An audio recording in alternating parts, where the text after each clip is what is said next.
전에 제가 군사력 문제에 관해서 네. 이명찬 박사님께 아주 시사성 있는 얘기를 들었는데요. 그동안 저를 비롯해서 많은 사람들이 가졌던 통념을 수용할 수가 있었습니다. 지나치게 일본에 대해서 우리가 걱정할 필요는 없다. 네. 물론 우리가 일본을 방심해서는 안 되겠지만. 그리고 이제 두 번째 시간이 됐는데요. 이제 이번 시간에는 또 이런 질문을 드리고 싶어요.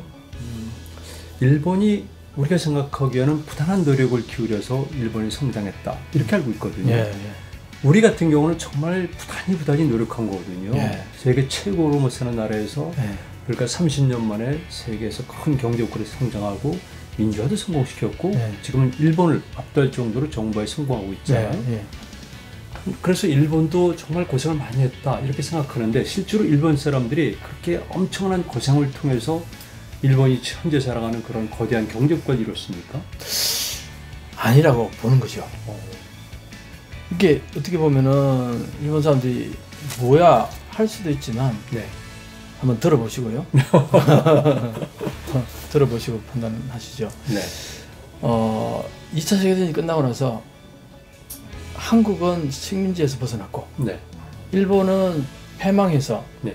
저기 도쿄가 뭐 거의 그렇죠. 초토화됐다고 그러죠. 네. 네. 공습으로. 네. 그래서 거기 일본에서도 뭐 애니메이션 같은 거 보면은 정말 그 시대에 먹고 살기가 어려울 정도로 힘들었다는 걸 작품을 만든 그런 것들도 있어요. 네. 그 정도로 일본도 어려웠단 말이죠. 네. 자, 그렇게 해서 출발을 했단 말입니다. 네.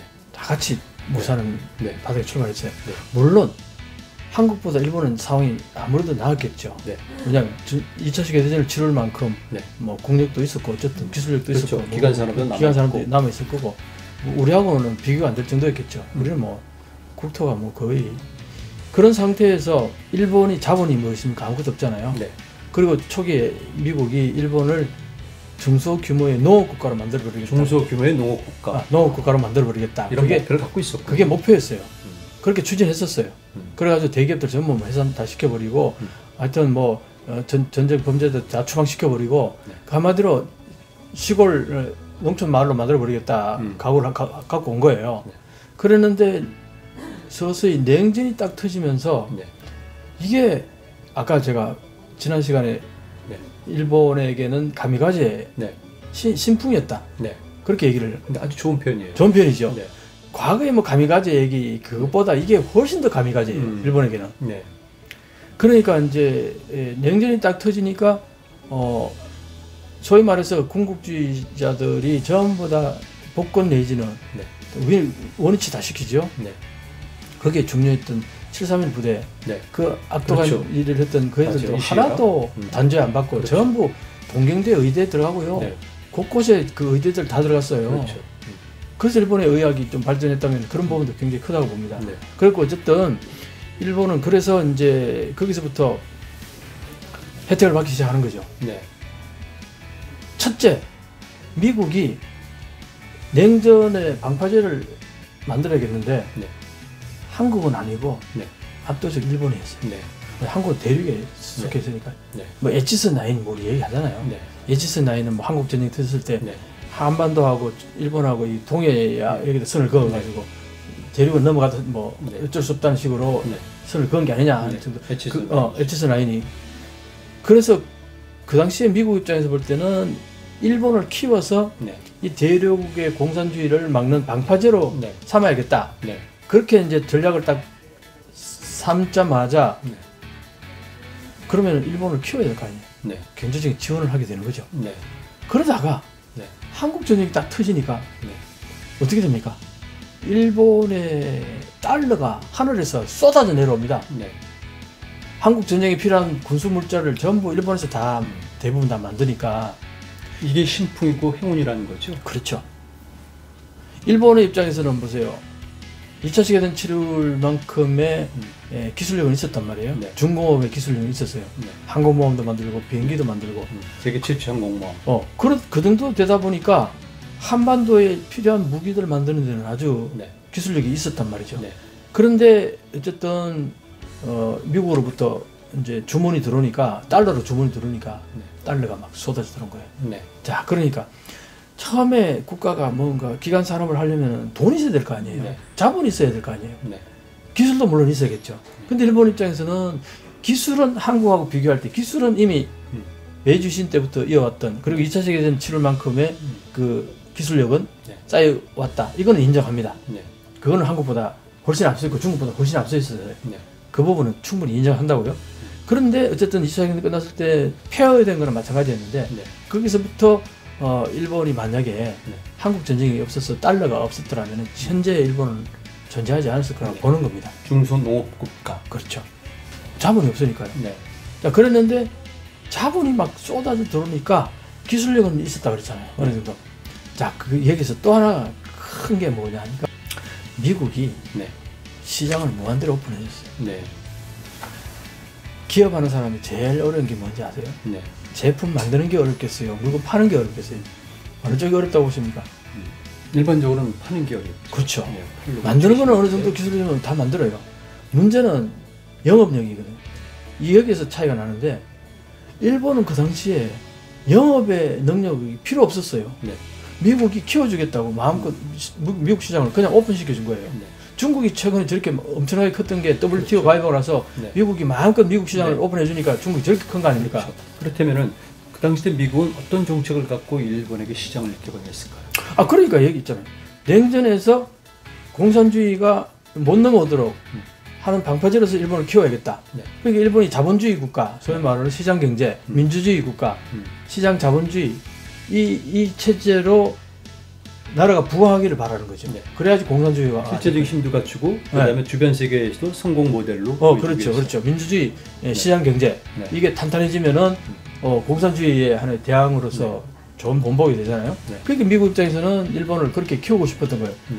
그리고 또 이런 얘기도 일본인 작가 쓰는 글을 내가 본 적이 있어요. 이 앵글로 섹슨족들은 특이한 게 있는 게 뭐냐면은 자기한테 화나게 하는 놈이 있으면은 네. 개패듯이 패가지고 네. 그 근육 가지고 죽도록 패버린다는 거예요. 네. 화나면은. 네. 그래 놓고 나서는 이제 그쪽에서 잘못했다 빌잖아요. 네. 그러는 순간 그게 시혜가 엄청나게 간다는 겁니다. 자기가 한 거에 대한 미안함도 있고 이제 잘못했다고 자기한테 무릎을 꿇었으니까 거기에 대해서는 상당한 그 시혜를 베푼다는 거예요. 이게 앵글로 섹슨족의 특징이라고. 그리고 거기에 일본의 무사도의 독특한 특성이 합쳐지면서 합쳐져가지고 일본은 자기보다 강한 상대 앞에는 납작 엎드리니까요. 네. 그러니까 이게 진짜 그 소위 말해서 에스컬레이트 된 거군요. 이게 그 일본 말로는 아이쇼라 그러는데 이게 뭐라나 궁합이 잘 맞는 거예요. 네. 네. 미국하고 일본은 궁합이 잘 맞았던 거예요. 그래서 자본이 쏟아져 들어왔죠. 네. 그 다음에 시장이 네. 무한대로 형성됐었죠. 네. 경쟁 상대가 없었어요. 네. 짱짓고 헤엄치는 네. 어떤 산업을 일으킨 거죠. 네. 그래서요, 그 모든 것들이 우연이잖아요. 그렇죠. 냉전이라는 게. 네. 왜 그러냐 하면 냉전이 끝나고 나서 일본은 어떻게 됐냐. 그걸 보면 알 수 있다는 거예요. 네. 냉전 그리고 끝나고 미국이 중국을 대신 택했고. 그러니까 냉전 끝나자마자 저펜 패싱, 저펜 베싱, 저펜 네. 나싱이라고 네. 클린턴 대통령 때 아주 유행했었잖아요. 네. 그러니까 냉전이 끝나고 미국이 베싱, 패싱, 나싱 해버리는 순간 일본은 표류하기 시작한 거죠. 근데 지금 잠깐 생각나는 게 있는데 그리고 그 무렵에 이샤라 신토라가 쓴 책이 있거든요. 예. 노라고 말할 수 있는 그렇죠. 일본이. 그렇죠. 일본이 나쁜 말로 하게 되면 좀 간이 배 밖으로 나온 거예요. 예, 그렇죠. 뭐 이러이러한 문제들까지 겹쳐서 그럼요. 미국이 일본을 버리기 시작합니다. 버리기 시작했죠. 뭐 냉전이 끝나서 돌아보니까 힘은 내가 다 쓰고 기진맥진했는데 돈은 일본이 다 버렸더라고요. 괘씸하게 짝이 없는 거죠. 네. 거기다가 걸프 전쟁 때 하나도 그렇죠. 공헌을 안 했단 말이에요. 네. 그때 너 반드시 걸프 전쟁 끝나고 너 손 안 봐준다. 네. 미국이 벼렸다고요. 네. 그러고 나서 클린턴 대통령 잡고 나서 개패듯이 폈죠. 그렇죠. 그게 아시아 금융위기 아닙니까? 네. 그런 과정을 거치면서 그러니까 일본이 그때부터 이제 소위 말해서 아까 얘기한 냉전의 혜택이잖아요. 네.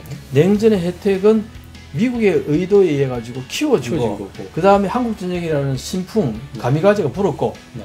이게 합쳐지고 그 다음 미국 시장 마음껏 그러니까 미국의 의지가 굉장히 작용을 많이 한 거죠. 일본의 저 풍요로움에 대해서는 그렇게 하다가 그게 사라지니까 사라진 거예요. 그러니까 일본의 능력이 엄청나게 뛰어나서 그랬던 것이 아니다는 걸 일본이 빨리 깨달아야 한다 하고 일본 학자가 글을 썼더라고요.